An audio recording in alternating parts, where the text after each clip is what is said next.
Sa Biyernes, ika-19 ng Enero, ipagdiriwang natin ang kapistahan ng Santo Niño sa ating paaralan.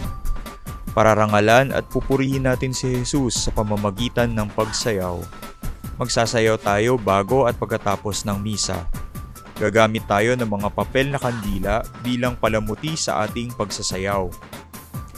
Ganito gumawa ng papel na kandila. Una, gawin natin ang katawan ng kandila. Kumuha ng papel. Maaaring gumamit ng kahit anong kulay na papel. Lagyan ng pandikit ang isang gilid ng papel at irolyo ito. Yan ang katawan ng kandila.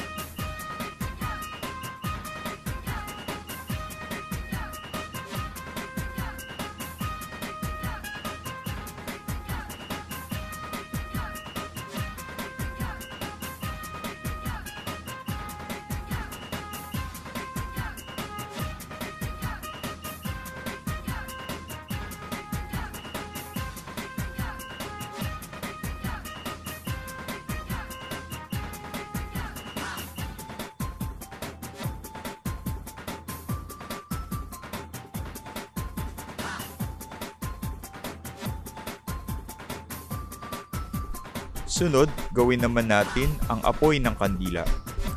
Kumuha ng dilaw na papel. Gumuhit ng apoy na tama ang laki para sa katawan ng kandila na iyong ginawa. Siguraduhin mayroong pasobra sa ibabang dulo ng apoy na ipangkakabit sa katawan ng kandila. Gupitin ito at lagyan ng pandikit ang ibabang dulo ng apoy.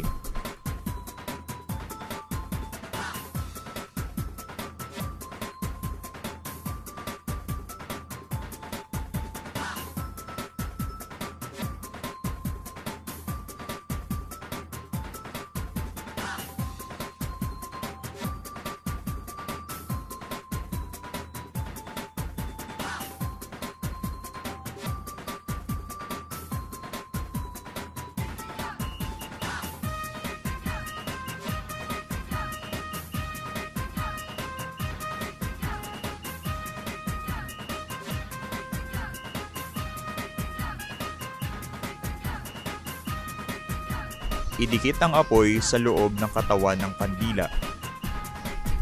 Kung walang dilaw na papel, maaaring gumamit ng puting papel at kulayan na lamang ng dilaw pagkatapos gupitin.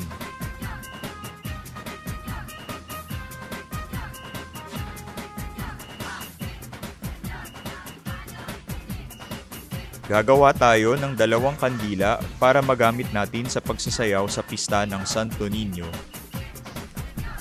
Magkita-kita tayo sa Biyernes para sa ating misa. Viva Pit Señor!